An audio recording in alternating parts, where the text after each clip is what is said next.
welcome to the show, man. It is a real pleasure for me because you were actually one of the first big names to say yes to an interview on the show now over a year ago. And back before we even launched and we were still struggling to gain some traction. And now it's been a year, we've hit some top charts, we've had a slew of top guests on. And I have a lot of that to owe to the people that gave me a shot when I was first getting started. So I really appreciate your time. Anytime, and I remember when others gave us a shot, and so we were coming up. Mark Cuban gave us a shot, a couple guys gave us a shot, and it was a big boost. But the fact that I gave you a shot is you were sincere. A lot of people come up and they tell us stuff that they want to do, but you were sincere, and look at you, you're still doing it, and you've been getting some growth last 4 to 5 months, so proud of your efforts. Yeah, appreciate that. And kind of on that, this is not even in my notes, not even anything that I was going to talk about, but it's just something that came up in my head. What makes somebody stand out? I'm sure, especially now, you guys get just probably hundreds and hundreds of people reaching out to you on a monthly, yearly basis, wanting to come on Valuetainment or wanting to get you on their show. What makes them stand out? So one, who wants to be on Valuetainment, we filter. So we get people on Valuetainment that we want to be on Valuetainment. Now sometimes some publicists will say, I have a client, would you want somebody like this? And we'll filter, and the team will say, Pat, this may be something that fits our criteria, then we'll do. But guests on Valuetainment, we pick and choose that we want. Like Tom will go after his guests that he wants on his shows, and we'll go after the guests that we want on our shows. I have to be interested in the person I'm interviewing that I'm going into. Could be from different walks of life. On the opposite side, people that reach out to us, I did a video called How to Raise Money as an Entrepreneur, because a lot of people kept asking me money. Pat, would you invest into my project $500,000, $1 million, $100,000? I'm looking for an investor, $50,000, angel. And the approach that got my money was an approach that I paid attention. The approach that didn't, you're not going to get the money. It's the same as asking somebody to be on podcast. Be sincere, be specific, to the point, and make sure when you're asking somebody to do something for you, show them that it's not a copy-paste message. So some people send a copy-paste message and you can see the font of the name is different than all the other fonts. And that's the first, game, you don't even, and that doesn't work. Right. So if you do the font same and you actually say, I watched an episode from you 2 years ago when you talked about this, that. This was my favorite when you talked about this, as well as this other episode. That tells me the person's taking some time to do it. So those are the ones that we typically pay close attention to. That you actually allow, like, hey, you know what, I'll take some time. I'll come on the show. I'll help out, whatever way that Sure, and by the way, we still say a lot of no's to them as well who are approaching properly, because today, I don't think people realize, now you kind of know when you're coming in here, you're seeing how many businesses are being ran and what we're doing on the complete opposite side. Right. We're about to take another 15,000 square feet back there. We have 25,000 square feet on this side. We have a whole $1.5 million production set that we've created here with lights and staff and at 8 editors, and everything's internal, so people see what we're doing. Yeah. And this is still not how we make money. I run a business. I have a board, I have investors, I have all these other people that I'm responsible to. But when we do have the time, we'll do it for the people that we believe in. Yeah, that's one of the biggest things that attracted me to your brand to begin with, is that you help entrepreneurs, but you are also a real entrepreneur. And I'm not saying that to disparage anybody else that might be, you know what I'm saying by that. But that's one of the things that really intrigued me about that, is that you've actually grown a business from $0 to $100 million in the last, 8 years now? Something like that. And so when you are actually standing in front of a green screen saying, hey, this is how you scale, this is how you hire, this is how you do this and that, it's not from, I read it in a book once, so this is what I'm going to tell you. It's, no, like last week I had a conversation with this guy who I was hiring, and this is what I said, and this is his feedback, and this is how we've done it. So very valuable stuff, which is why I really like the title of the show, was it just basically coming into saying, hey, look, we want to do Valuetainment, we just want to offer value to people. So initially it was called Patrick Bet David. For the first 2.5 years it was Patrick Bet David. One day I came in and we were talking about a bunch of different things. I said, we got to pick one word. And I asked everybody I know, what's my one word? I asked my wife, I asked Mario, I asked everybody that works closely with me, when you think about me, what's the one thing I always talk about? So they gave me, you talk about these 5 things, you talk about these 4 things, but everybody said capitalism and entrepreneur. So I said, okay, that's going to be our word. And then from there, how do we deliver a message? We bring value and we entertain. And it's becoming a movement. So how about value, entertain, mint, movement, Valuetainment is the channel. And then it took off. Used to be a publicly traded company in Germany called Valuetainment. Oh, really? So when we first came out, it was the only other company that was named Valuetainment. And their website was valuetainment.com. After the amount of traffic that we got, they completely changed the company's name from Valuetainment to Valuetees. Oh, because really? every time their company, people were going to look them up, they were finding us, so they had to change their name, and now it is what it is with Valuetainment. So that's how the name came about. Yeah, and it's an interesting story how you really got a large number of people following you with the viral video that you created. We talk about it in depth in the first conversation we had, so if you're watching this, I believe that's episode number 6 of Build Your Network, so you can go back all the way to episode number 6. We just released episode 160 this past week, so we've been trucking. Good in the for last you for year or being so. disciplined from 6 to 160. It's a lot. It's a lot, which I'm sure you very, very well know. So go back and listen to that because it's definitely worth checking out the viral video. You should watch the viral video. Virality is such a hard thing to nail down. Have you attempted to take some of the things that you put into that initial viral video and try to make another one that just really goes and cranks? Yeah, so I made a video that right after that video called 24 Keys to Making Your Content Go Viral, and it's 50 minutes, so it's not, purpose of that video is not to go viral. It's just people asked me and said, hey, what is it to make a content go viral? And they think it's like 3 things that you do. Outside of that, maybe we've had 2-3 other videos that have had that kind of an effect, but nothing obviously at a 31 million views in a 2-month period type of thing. That was a whole different anomaly. Yeah. But if you go out with the intention of only wanting to go viral, you will constantly be disappointed. You will constantly be disappointed because there are a lot of movies that come out that I like the movie. And I like it more than an incredible, more than another movie that was funded $100 million. But that movie didn't go viral, but it made an impact on my life. For instance, for me, I Am Legend. First week I Am Legend came out, I watched it 3 times. Why? Because I took my entire team of executives. I said, let me tell you what the story of I Am Legend is. This is a story of what could happen when you're an entrepreneur all by yourself. No one's there to support you, where a mannequin becomes a best friend.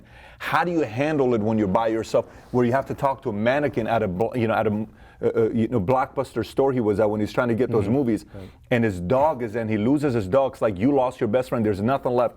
What do you do? That moment of breaking point, and then comes this story with one day there's this light, you go to Vermont, there's a story that the light is at the end of the tunnel. Well, I watched that movie. Not a lot of people watch I Am Legend, but it made an impact on me. So we went away from having this expectation of, man, I'm hoping everything goes viral, to look, if an I Am Legend can impact a guy like me, where I can see clearly exactly why the vision is so big and you got to stay the course, if that can make an impact is more important than virality. If you get lucky, great. If you don't, that impact's got to be made. Yeah, that's exactly what now I do some coaching, some consulting with some people that are trying to start podcasts and trying to get content out and trying to hit top charts and all that stuff. That's the biggest thing that I try to hammer on, is that engagement is what matters. People who care is what matters, not necessarily that I had 3 million people that listen to my show. Like, okay, well, of those people, how many people are going to be willing to do something for you, or do something with you, or collaborate, or buy an info product that you throw out, or get access to a course or something? What matters is the impact that you're saying, right? And being able to create that, I think, and you can talk into this, comes down to consistent, valuable content with context. What would you say about that? So I follow people. So I'll give it to you this way. If my parents give me advice about my life, first thing I say, where's the advice coming from? Is it coming from a place of love? Yes. Is it coming from an expertise in this area? No. Is it coming from based on their fears and motivations? And yes, they are afraid because they're worried something's going to happen to me. So I don't take the opinion or the feedback based on 100%. I take it based on 25% because only one of the 4 factors was met, which is love. Fine. But that's not enough for everything. Just like for me, when it comes down to content creators, I follow content creators that have the ultimate trifecta, is what I call TEA. They have their own theories, okay? Their theories, like, I believe ... I believe you ought to do this. Great. Then they have experience, which experience means you worked with Steve Jobs and you watched what Steve Jobs did on a daily basis and you worked with him for 5 years. That's very valuable. If I get a chance to work with somebody that watched Steve Jobs for 5 years, I put a lot of value behind you. But it's not the ultimate value, and it's just what makes sense. The ultimate value to me is A, which is application. So the person that has theories and has experience and has application is the person that gives feedback and opinions based on they personally having done it. You're going to learn a lot talking to Steve Jobs about what happened with him versus 28 employees that worked with him versus reading the book of somebody that's never met Steve Jobs writing about his theories. Make sense? Yeah. So it all depends on who you're trying to be in a content creator. The content I wanted to create, I'm the guy that's a little bit on the skeptical side when feedback's being given and the content's being given. I want to know who the content's being given to, who it's coming from, where's the motivation behind it. Yeah. And then from there, I'll go and grasp and say, well, these kinds of things are stuff that I'll take from it. All the other stuff, he just probably picked that up from a couple books or mentor that he had. So again, if you're trying to be an expert of experts, the standards and expectations way higher. But if you want to get out there and create content and have telling stories and create a podcast and YouTube and entertain, I mean, it doesn't take much to do that. Yeah. Where you want to be in that ranking, that's completely up to you. Yeah. And by the way, you can monetize being at this level versus also monetizing me at the highest level. Right. So where do you want to be? That's the question. What are your particular goals? What are you solving for? What are you solving for? Like I can't see myself not building a business. It's as if you took Alicia Keys' voice away from her. If I can't build a business and see a business grow and individuals grow on a team and we're building, we're solving problems and crises and investors and board meetings and numbers and data and trends and charts and challenges and failures and enemies and all, if I don't see that, I got to wake up going after that. But that's me. Yeah. That doesn't have to be everybody. And why do you think that is? Why do you think that you have to be doing that? Is it DNA? Is it culture? What made you that way, do you think? I don't know if it's DNA or not, because if I go back and I look at myself, never in my life, here's one thing that most people don't realize. I'm 6'4", I'm 235, I used to be a bodybuilder, I'm pretty athletic, but I've never played organized sports in my life. I don't think people realize this. I don't have a single I've never played high school baseball. I was a great hitter, but I never played high school baseball. I never played basketball. I never played organized football. I've never been part of an organized sports team. So I don't have a part, if somebody were to go investigate my 50 friends, teachers, people that I hung out with in high school and say, who is Patrick Bet-David? Nobody would tell you this guy's going to amount to anything in his life. Nobody would tell you. No one.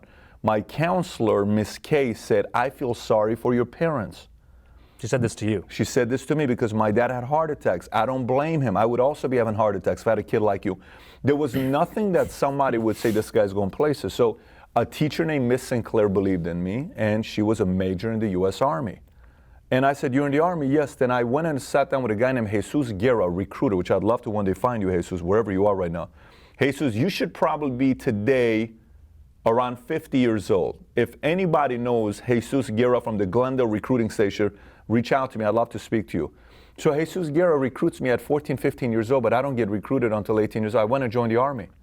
I was 3 years in the Army at Fort Campbell, Kentucky, 101st Airborne, and I was getting ready to re-enlist, go to 18K, 18 Delta, Sears program, go to Vicenza, Italy, do a DLI in Monterey, California, because I spoke 4 or 5 languages, and I was going to go be part of 5th group, and then I was going to do all this other stuff. And then a friend calls and says, you ought to come out. Why? Pat, I don't know if you know or not. I always looked at you as a Middle Eastern Will Smith. Middle Eastern Will Smith. Yeah, because you would make us laugh, and you would tell stories, and you were entertaining, and you were, people liked you, and you had this. I'm like, I've never heard anybody tell me that before. No, of course, that's how we view you. You got to come out. It's cool. One guy believes. I get out. I accidentally meet a girl at Venice Beach named Jean-Vier, who works at Morgan Stanley Dean Widow. We start dating. She picks me up in nice bars, nice cars. We'd go to Dublin's, Hollywood. We'd go out. We'd have a great time. And I'd say, how do you make your money? I'm in financial services. Where do you work at? Morgan Stanley Dean Widow. How do I work there? You need a 4-year degree. I'm not going back to college. They want to hire you. So finally, I got my job there. By the way, I send out my resume with a cover letter. I put a joke. I said, if this joke makes you laugh, call me. That's exactly how my clients are going to feel when they do business with me. So I sent it to 100 different financial services. 30 of them called me back. They laughed. They said, very funny approach. 15 gave me an interview. 3 gave me an offer. Day before 9/11, today's 9/12, day before 9/11, I got into the financial industry, 01. And then I got into it. Then I liked it. Then there was an itch. Then I said, I like this. Then I saw the impact. Then capitalism got into my heart. Then I realized what entrepreneurship could do for every single human being around the world.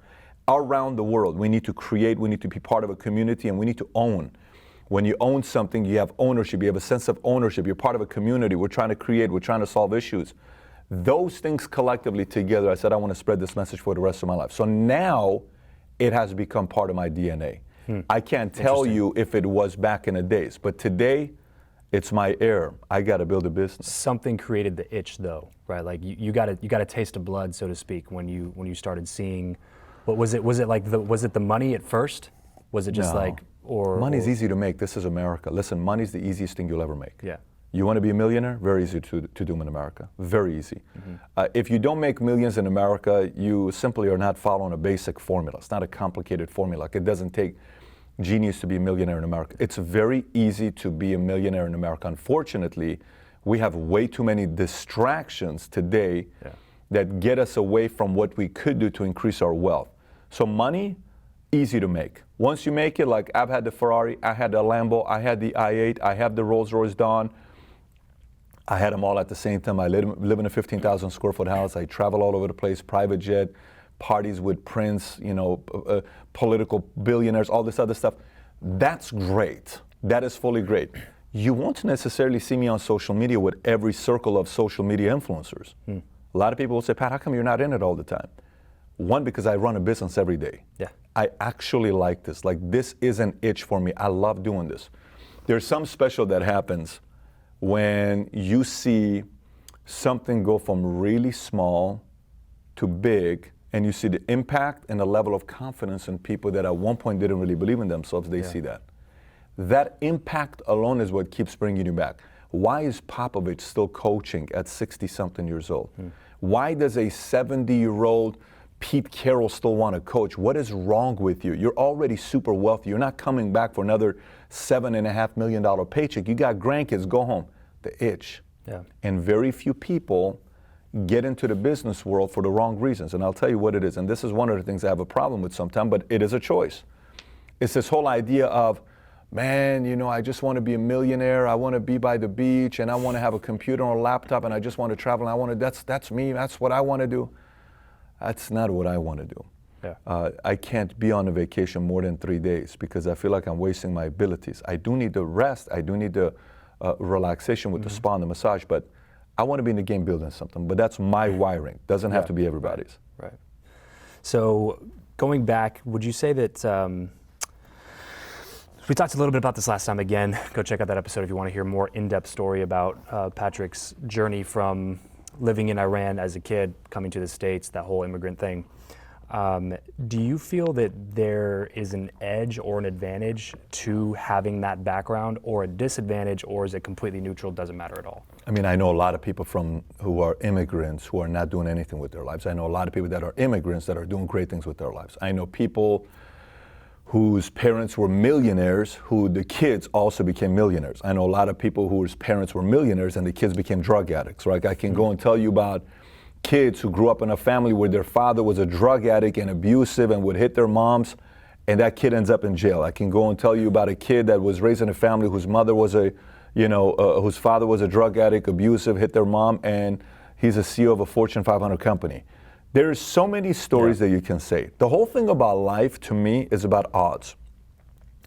Everything you're doing with life, you're playing an odds game. You're purely playing an odds game. So what does that mean? Okay, you go to the casino. Which game has the lowest chances that you have control over winning? Maybe roulette is not a bad idea. It's not a good idea to play. Why? You got what, 36 numbers? Is it 36 numbers you're playing? You got black, you got, Right. So what are you going to do? I'll always bet on black. Okay, so I'm going to go on this side, 50-50. Okay, maybe the only game in the casino that gives you the biggest advantage if you don't know how to count cards is poker. Because poker, you're playing against who? You're playing against the opposition. You're not playing against a computer. I am playing against you. If you're better at playing poker than me, then the chances are you're going to beat me. And that's okay. Over the long term, yeah. Over the long term. But that's okay because you're better than me in the game of poker, right? Roulette, I'm playing odds. I don't want to put my numbers on the odds side. Having said that, did it give me an advantage to have been born in Iran and lived there 10 years and go through that? I mean, I can tell you it put a lot of fears in me. It put a lot of paranoia in me, put a lot of skepticism in me, put a lot of anxiety in me. There's nothing worse than a whistling sound and you hear a bomb. I watch movies and I see the whistling sound. It takes me back to being 8 years old. Happens till today. There's a lot of things like that it does too. But the benefit is also the fact that You're always in the hunt. You are more grateful about America. When I sit there and see people that were born in America, they went to great schools, and they're bitching about how bad America is, I'm like, wait a minute. What other country have you ever lived in? None. So you are saying this based on what you heard on the news, and you're saying America is bad and you've never lived anywhere else before? Yes. I mean, you're naive if you're doing something like that, and you lack gratitude. Yeah. Maybe you need to take a moment and go live in another country for a year to realize how amazing America is. Maybe go to France, go to Venezuela, go to some of these places and realize it. So for me at least, I am a very proud Iranian. Mm-hmm. Very. I love Iran. People think that's weird. It's my heart. I was born there. I love Iran. I listened to a song by a guy named Sattar who says, I think it's Sattar, maybe it's Moin, who says, Delam mikhad be Esfahan bargardam. My heart wants me to return to Esfahan. Esfahan is the only place that my parents took a vacation on that I went on. Only place, and it was one day. We were not a wealthy family. I'm a Syrian. I'm a proud Assyrian. It's a small community, a few million people worldwide. Very proud Assyrian. I'm a proud Armenian, but I'm also a die-hard proud American. So every one of these things in my blood matters to me, and I'm grateful for them. So for me, that state allows me to see what options I have in America and situate myself in a way that are the highest chances of winning, and I capitalize on it. Yeah, so you're a huge proponent of capitalism, which is America in a nutshell. Talk into that for a little bit. Well, I think everyone's a capitalist. Even a socialist is a capitalist. Okay, I believe everybody's a capitalist. I believe the person that believes in communism isn't driven by communism. He's driven by control.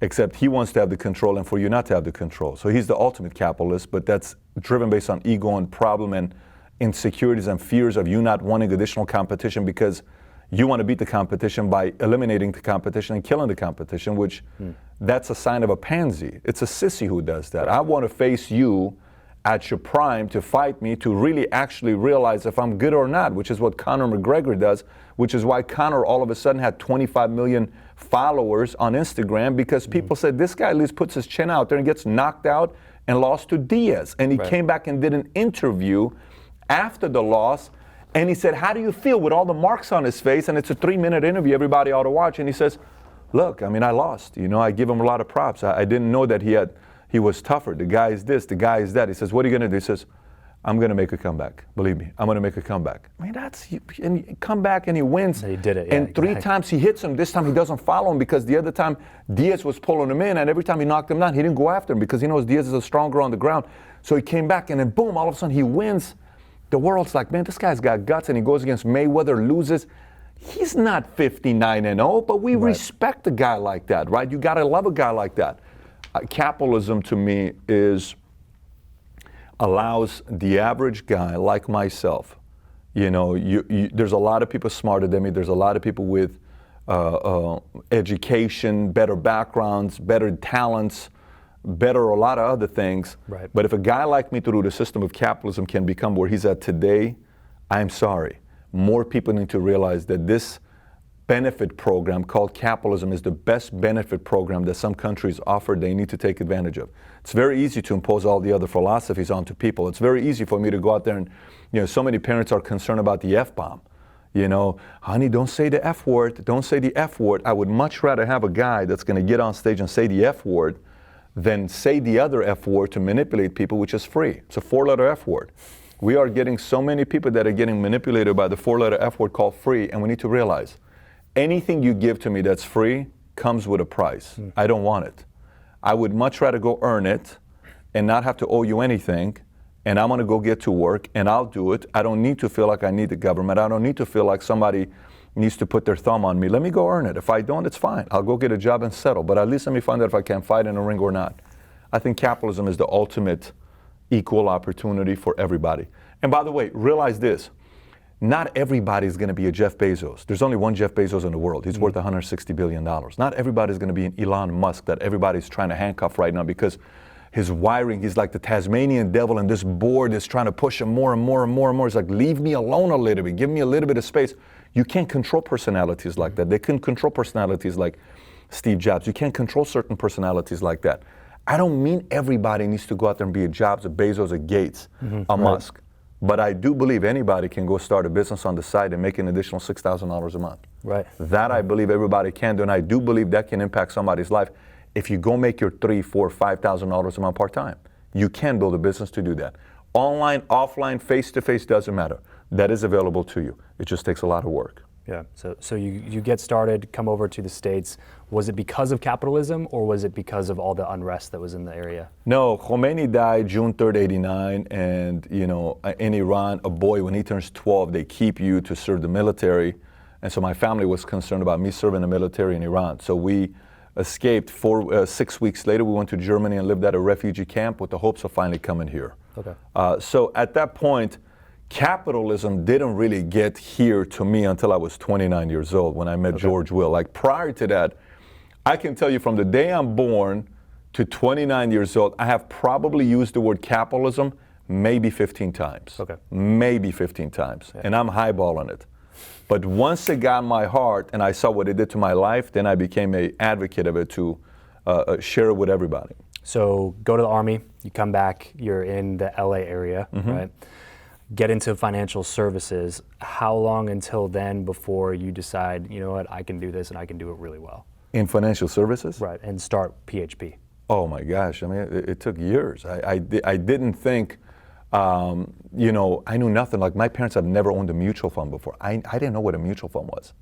I didn't know what a stock was. I didn't know like if you buy stock in Nike, that means you're part owner of Nike.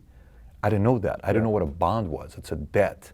So I buy a debt. What do you mean I buy a debt? Yeah, you buy a debt like $10,000 and they give you 6%. And then when it matures 10, 20 years from now, you get that money back. What does that even mean? I didn't know what an option was. I didn't know what a future commodity was. So I'm like, I don't even know if I can sell this stuff because we've never owned it. We've never owned a life insurance policy before. People from the Middle East, especially Iranians, they don't really believe in life insurance. It's like, one, it's bad luck, and two, religious, some of the people, they don't even believe that you should buy life insurance, right? So initially when I got into it, I didn't believe I was going to be able to make it. Second year, I didn't believe I was going to make it. And then one day, my dad had a heart attack. And I'm at UCLA Medical Center, and I'm upstairs, and I go in, and they're treating my dad just casually. They put him in a regular room, and the nurses not even paying any attention to him. And I lost it. So I got kicked out. Security came, cops came, they kicked me out, they took me outside.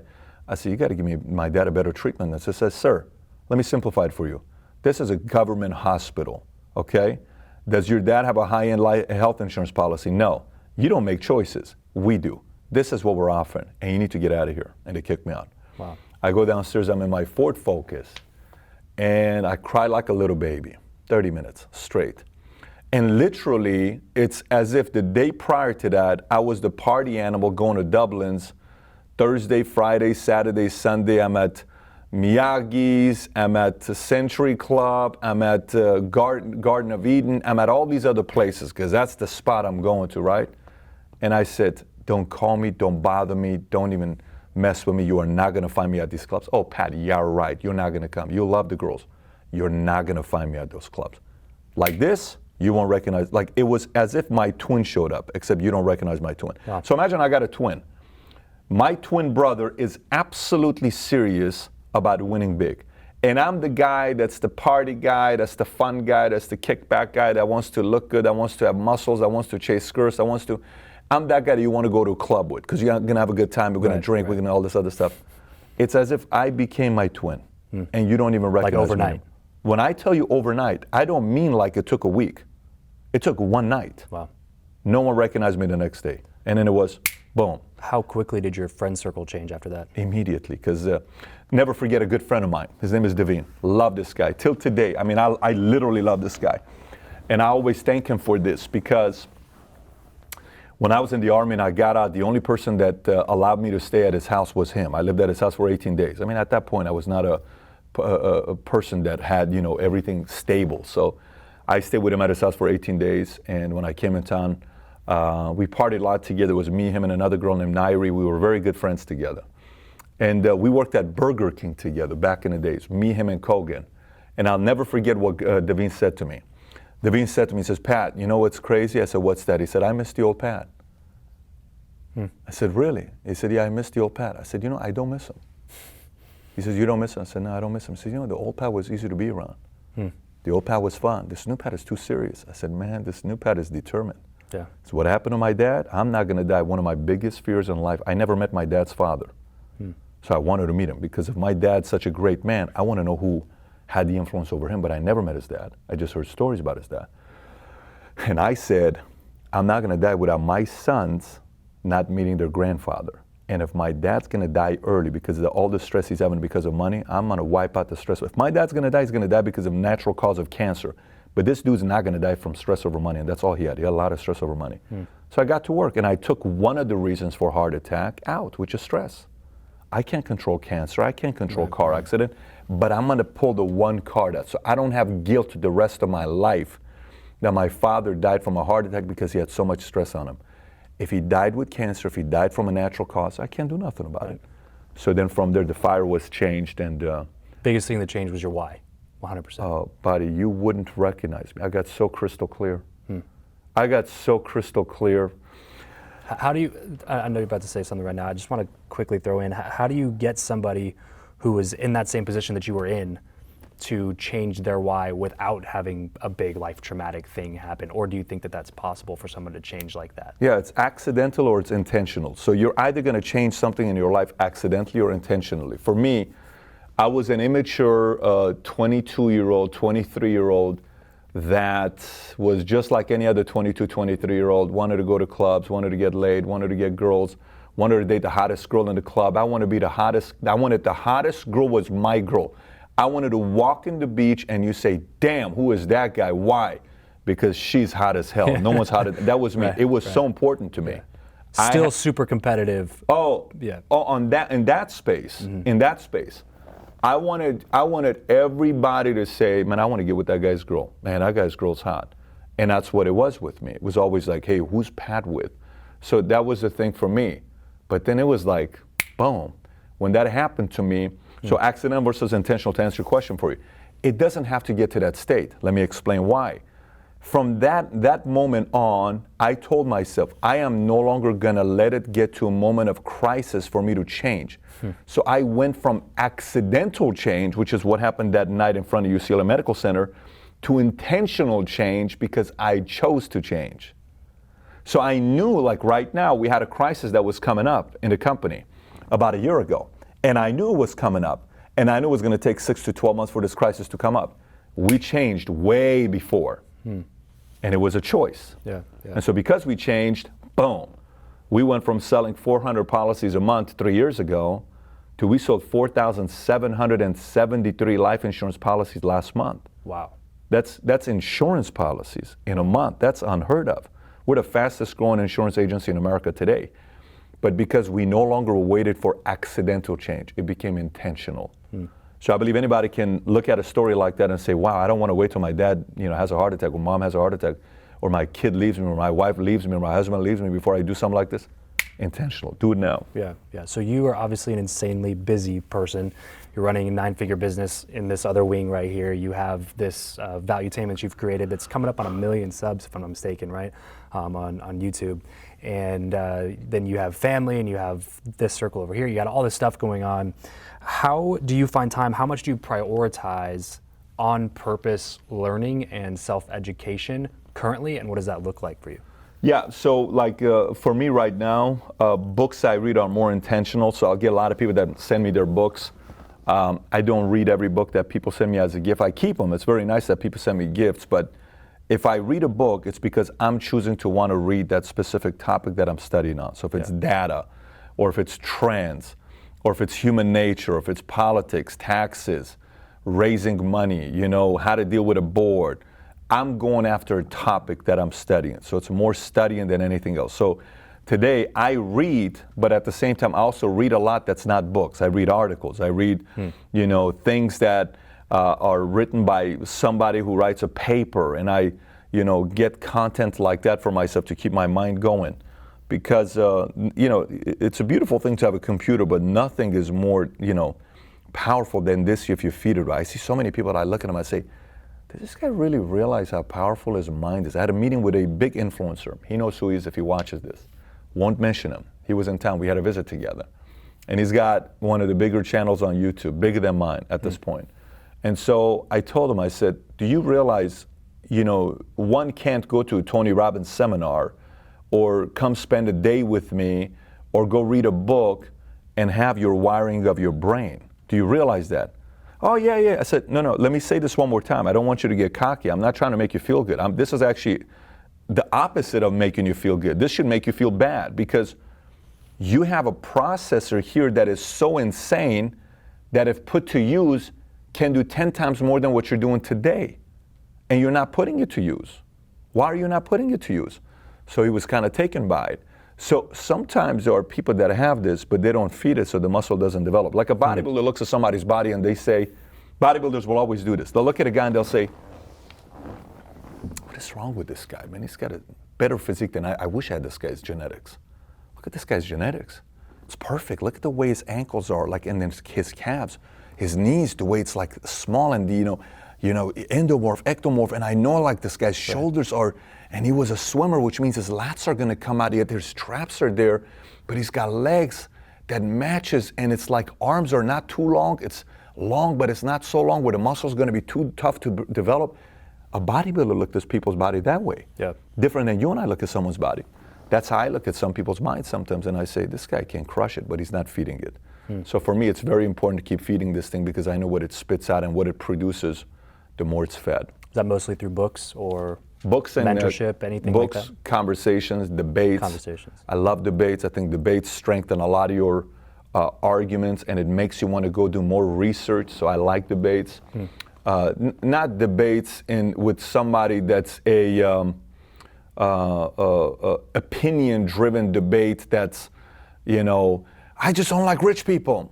I'm not talking that. I'm talking like I'm sitting with somebody that is 10 times smarter than me in a specific topic, and I'm pushing my questions to get clear, and he's pushing me back. And every time I'm like, nah, I never thought about that. He's right. I never thought about that. He's right. Oh my gosh, what a great point. And I'm just getting my own arguments to be clear. So books, yes. Content, yes. But also debates. I like debates. I'm curious with you having Valuetainment and all the awesome people that you'd be able to talk to on there. When you started the show, did you look at it as more of a way to get education out, or kind of almost a selfish way for you to be able to connect with a bunch of people and have those conversations and those debates with the people that you wanted to have them with? Good question. No, I honestly think when we first started social media, like I came on last, from the names. If you look at the names today, most of the guys got on YouTube in 07 or, whenever YouTube came out, or Twitter, they're early, Facebook, they're early. I was never on Vine. I don't even know what Vine looks like. Like I've never been on Vine. I've never been on Friendster. I don't know any of this stuff. I was not a social media guy. When you sell mutual funds, stocks, bonds, you're in the securities industry, it's so regulated that anything you post on social media, you have to get it approved. So we were told by broker dealers and FINRA that, you're posting on social media could be held against you. So we were very much I just don't even want to risk it. So I don't want to lose my license. But once I got into it and I saw that today's line of communication is completely different, and if you want to be relevant today, you have to have a voice. You saw who's the president today. He's a president today because he understands Twitter better than anybody else. He understands Twitter. He understands Twitter better than anyone in the world. And he knows how to play with everybody. The president prior to him, he understands Twitter better than anyone except for Trump. He also understands social media. Ron Paul was the first guy to raise $6 million in 24 hours on MySpace. Ron Paul, who is 83 years old right now. He ran as a libertarian. He didn't run as a libertarian. He ran as a Republican. He raised $6 million on MySpace, I think in 04 or 06, some number like that. It's the most ever raised on the internet. This was a 70-year-old man raising $6 million on the internet. So the moment you start seeing those kinds of things, you realize, I got to go in that direction. And catching we did. On those trends. And then you decide where you belong within it. Today's my car, I left it here because last time when we went to Austin, I left the Rolls here. So this morning I get up to go and get in the Rolls. Where's the car? It's not here. I got to get it. So I call an Uber. Uber picks me up. Lady is picking me up. We start talking. Where are you from? Well, I'm from Sunshine. Okay, great. So what do you do? Oh, I also have a YouTube channel on the site. She's telling me, tell me your YouTube channel. So I went and looked up her YouTube channel. And we're speaking. She says, don't look at it. Don't look at it. I don't want you. Matter of fact, I'm going to give her love here on the video. She's got 2 subscribers, okay? She said, I created an alias name. Her name is Daisy Habibi. Go give her a hard time, right? Say, Patrick talked about you on a podcast or an interview. Okay, she's got 2 subscribers today, and it's a makeup channel. Right? I'm not going to go on a makeup channel for myself. You're probably not going to go on it either. Not publicly. Not publicly, privately, right? But I look at this, and she says, "Oh, please, don't look at it. It's embarrassing." I said, "Why not?" "But the videos are not good yet." I said, "Don't worry about it."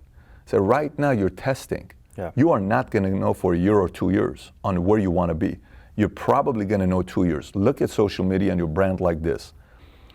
The first girl you ever kissed, you don't marry her. That's called puppy love. You come home and you tell your mom that's going to be your wife. 6 months later, she kisses your friend. And then it changes. Then you have your first heartbreak and puppy love simultaneously. Then you have a steady girlfriend for 2 or 3 years. Then you learn how sex works. Then you'll learn maybe another girl. Then you finally realize what you didn't like about the first one, what you screwed up, what she screwed up, and what you didn't like about the second one or the third one.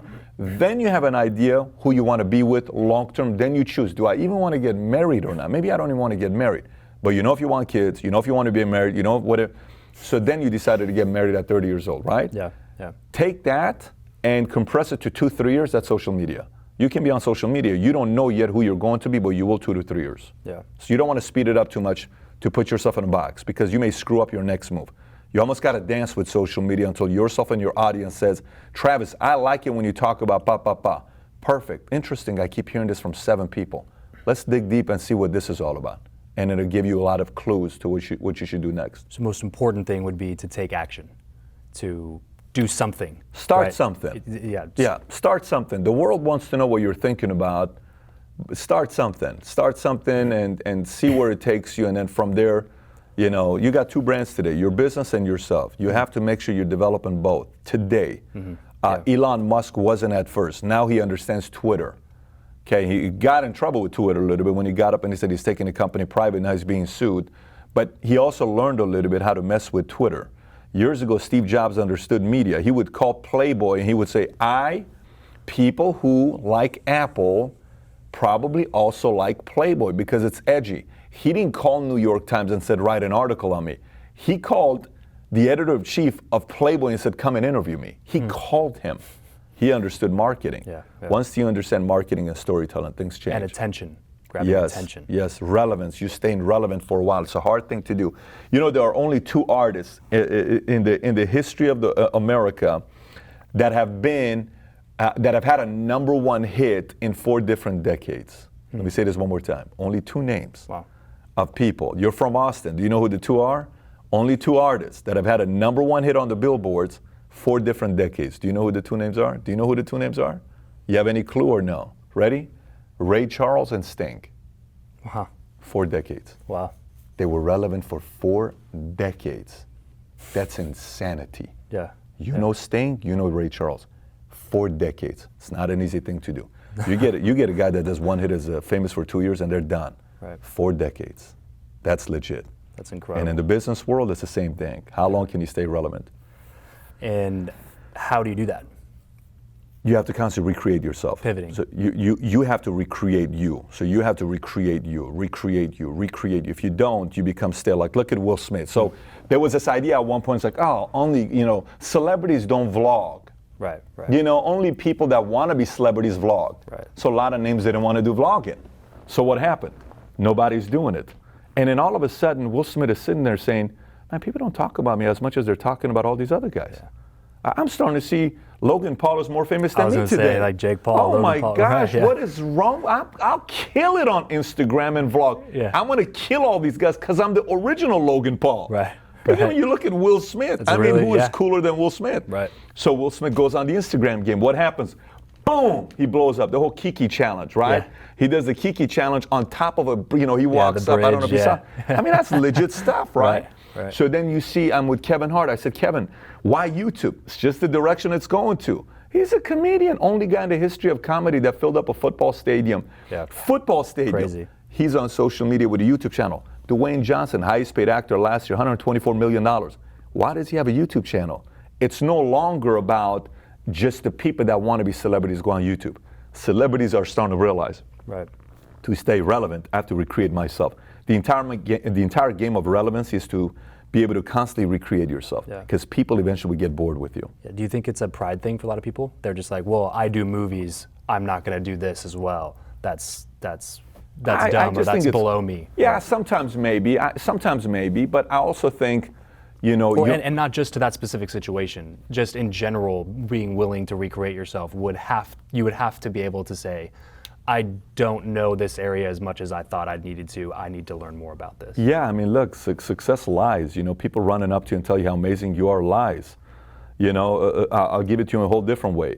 Women are beautiful in their 20s, in their 30s. There's a lot of beautiful women in their 40s, 50s, 60s. Like Sophia Loren was beautiful till the very end, or Elizabeth Taylor, or J-Lo still is gorgeous at her age. My wife and I were looking at her Instagram account. We're like, look, what does she even look like? I mean, it's amazing. She looks like she's still 18. Power to her, more power to her for understanding how much her body mattered. But a lot of times people think just because you were hot in your 20s, you're going to be hot in your 40s and you don't need to take care of yourself. Right. It's very similar to people in business. Just because you became a millionaire and you were famous, you think at 45 you're still relevant. You're no longer a 22-year-old millionaire. Right. Now you're a 45-year-old millionaire. No one cares if you're a 45-year. No one cares if you're a 45-year billionaire. You better do something completely different for you to keep the relevancy, right? So, things are very different when you want to stay relevant for that long of a time. You have to constantly recreate yourself. Trump went from being a business guy, he was in the shadow of his father. It's number one. Oh, he is Fred Trump's son. Yeah. Then he went into being a real estate guy because he went away from the market that his dad was in. He went into his own market in Manhattan. His dad wanted Jersey, he went to Manhattan. So he made a name for himself in Manhattan, which is where he wanted to be. Then he goes on Oprah Winfrey show. Then he has Apprentice, he recreates. Then he becomes a politician. What? Right. 4 decades of recreating himself. Yeah. Whether you like him or not, got to give credit, he's still relevant. Yeah. Would you say he's probably one of the most, if not the most persuasive person in the world? Hands down. Yeah. Yeah. I read a book recently by Scott Adams called Win Bigly. Highly recommend everybody pick it up. It's interesting because Scott is such a, he's a very liberal guy politically, but the position with which he writes the book comes from just studying Trump's persuasive ability. And it's incredible. Some of the stuff that even I, as more of a political conservative, would look at during the election cycle and be like, man, why'd you do that? That was dumb. And I read about it in the book and I'm like, that just makes total sense. And he understands it at such a deep level. So I want to ask you this question. What are 3 skills that people need to develop? Like it's not even a negotiable. Like you need to be working on these skills in order to be successful in whatever area of life you're doing. If it's your career and you want to be an executive and you don't want to be an entrepreneur, or if you are an entrepreneur, what would those 3 At what level do you want to be? At what level do you want to play? I mean, that's the real question, because if it's I think top 5% of income earners. Oh yeah, so you don't have to be multi-millionaire, but let's say okay. 6-figure level. All right, so 6-figure level, you got to have hard work. You got to be able to learn, sell, and communicate, persuade, and be able to minimize the amount of mistakes you make to not have start-stops. I think sometimes people don't realize how much of an effect a habit of start-stopping has on their success. Look, it's momentum. If I have my money in the market and all of a sudden, 2 years down the line, I decide to take $40,000 out and I go buy a car and I, take that money out and then my $100,000 mutual fund goes to $60,000 stock portfolio. But that's when the boom takes place, where if I would have left my $100,000, that $100,000 was going to be $300,000. 10 years later, I'm just making an example of it. And now instead of the $300,000, my 40 is 120. I just lost 180 to get the $40,000 car that's now worth $16,000. So start stops means you're killing it. All of a sudden, boom, you have a surge. You make $28,000 a month. You make $46,000 a month. Your expenses are covered for 3 months. Your expenses are covered for 4 months.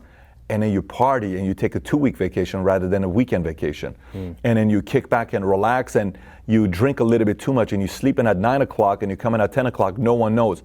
You watch movies till 2 o'clock, you're eating ice cream late. You got 4 girlfriends now that no one knows about, and that's creating a havoc in your brain because you got caught telling Mary Jennifer and you told Jennifer Cindy and you told Cindy something else, and now you're trying to overcome that argument, and all that start-stop is hurting your momentum. So at the elementary level of making 6 figures, hard works, sales, and not having a lot of start-stops to hurt your momentum. You do that, you're going to be okay. At the next level, it's a completely different language. I was going to say, so what changes in the 7-figure mark? Well, the next level is, reading people. You got to be able to read people when you're sitting in boardrooms. You got to be able to read people when you're meeting with employees. You got to be able to read people when you know one of your executives who matters a lot to your business is not currently happy. And you know, why are they not happy? Are they happy because you did something wrong, or are they happy because they're just never happy? Because if they're never happy, you can't really do anything for that person. It's just they're not happy. Is that they're not happy because their personal life, with their marriage? Do I need to go talk to them and their wife? Do we need to have dinner together? Do we need to do something there to help them out? A big client is not happy with you. What happened there? You need to be able to read that this is what's taking place, and you're not going to get it on point all the time. You'll be off quite a lot, but you want to increase that percentage. If you're on 30%, what can I do to be right 50%, 60%? So you're trying to increase, like free throw percentage, increasing it. So reading people, but if you ask me the number one skill set for life period that's above everything, it's learning how to process issues. To me, number one is learning how to process issues. We'll sit in a room here, and we have an issue we're facing, okay? X, Y, Z, whatever the issue is. And everybody's trying to say, what do we need to do to solve this problem? What do we need to do? And I'll ask, what are we solving for? What is X? Is X money? Is X now? Is X later? Is X growth? What is X? Well, I think what we're solving for right now is such and such. Then why are we spending so much time worried about this? If money's not an issue, let's stop worrying about this and let's solve for quality. Yes? Yes. Which one of these three vendors we're looking at is going to offer better quality? These guys have produced 3 products that are impeccable, ran by $20 billion companies each. Are these guys you trust? Yes. How much premium are we paying on this? 25%. So I'm going to pay 25%, so it's normally going to cost me $2 million, but I'm going to pay these guys $2.5 million versus I'm going to pay these guys $2 million, but that $500,000 additional investment is going to give me credibility of knowing they're going to come through. Why am I risking it? Let's pay the $2.5 million because money's not an issue. Versus we were being a cheapskate because we used to be cheapskates 3 years ago because we didn't have money. Right, we can't think like that anymore. So processing issues, I know it doesn't make sense to everybody when I talk about this and solve for X, but nothing is more important to me than learning how to process issues and solve for X. Matter of fact, I just signed a deal with Simon & Schuster a year ago that to write a book on this topic of solving for X and processing issues. And it's going to be the formula exactly how to process issues and solve for X. And that book's going to come out probably next 6 to 9 months. Awesome. Awesome. So coming up on 1 million subs, you keep saying that you're going to throw an event once you hit that 1 million subscribers mark. Do we have a little sneak peek of what that might look like? Are you already beginning to think about what that's going to be? Oh yeah. It'll be a 2.5-day event, and it's going to be all A through Z of running a business. I mean, it's going to be all of it. It's going to be getting you from thinking like a salesperson to a sales leader to a business owner to a CEO. How do you think like a CEO? Way before you become a CEO, you have to think like a CEO, right? So what does a CEO think like? What is a wiring of that? What issues are you going to face? How do you put a solid team together? How do you find people? How do you raise money? We're going to have, this isn't going to be one of those conferences you go to where everybody sells their webinar or sells their product. This is not that conference. So I'm not paying $3,000 to go to a place and buy a bunch of other packages. This is not it. You're going to go 2.5 days. We're going to talk about you growing a business and increasing the world economy, because people are going to come to this conference from all over the world. And it's either going to be in Dallas or it's going to be in East Coast to make it easy for Europeans to come to the airport. So, but that's going to be 120 days after we cross 1 million subs. Perfect. So it should be soon. Awesome. Awesome. Last question here. This is something I ask every single guest that comes on the show. Got to get your opinion on it. Who you know or what you know? Which one's more important and why? Who you know or what you know?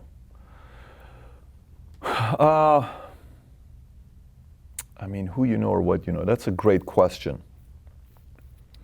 Who you know will never make you the expert. It's one form of equity. I just did a video this last week saying 7 forms of equity, which is, one of them is who you know, your contacts. What you know, you're the expert. If you're the expert, everyone comes to you. If a person knows the right people, you have to go to them, but you're not the expert. So eventually you're not going to be needed because you always need other people. My focus is going to be more of going from the route of what Count of Monte Cristo. I don't know if you've seen that movie. If you've seen that movie, yeah. So he went away from everybody and he just developed the hell out of himself, and then the world needed him. So I'm more about you developing you, increase your market value, and then who you need to know, you will eventually get to know. Perfect, perfect. Pat, thanks so much for coming on the show. Got the quick random round to get into, and then we'll sign off. Let's do it. All right, perfect. What profession other than your own do you think it would be fun to attempt? For me, I'd be a hell of a sports owner. If you could sit on a park bench with someone, past or present, talk to them for an hour, who would it be and why? Ooh, it's the guy on that painting who his face is not in, but if I can say one outside of that one, because then I'd be revealing, it probably for me would be the Shah of Iran. How do you like to consume content the best? Books, audiobooks, blogs, podcasts, videos? I like books. I like physical books. Okay. And what would be one book that you would recommend in general to an audience of entrepreneurs? I mean, if you go old school for me, it's Laws of Success. It's by Napoleon Hill. A lot of people like Think and Grow Rich. I'm a Laws of Success guy. Okay. I'd probably put that at the top. Give us a glimpse of your morning routine. I'm up early. I spend time with the kids. And then right after that, I go to the gym, and then I come to work, and I'm off to the races. What is your go-to pump-up song? What is my go-to pump-up song? If I'm really pissed off, it's probably Eazy-E or Tupac Hit 'Em Up. But if I'm a guy that's just doing the routine, I like Loonies. I got 5 on it. I like Go For It, Rocky 5. I like any of the No Easy Way Out, any of that stuff. That's a good one. Yeah, But sure. some of those. What is something that you're not very good at? Oh my gosh, I mean, the list is long. What am I not very good at? I'm not good at cooking. I'm not a handyman. Here's one. My wife makes fun of me. She's the handyman of the house. You know, a lot of people think I'm a handyman. I am not a handyman. My dad is the sickest handyman in the world.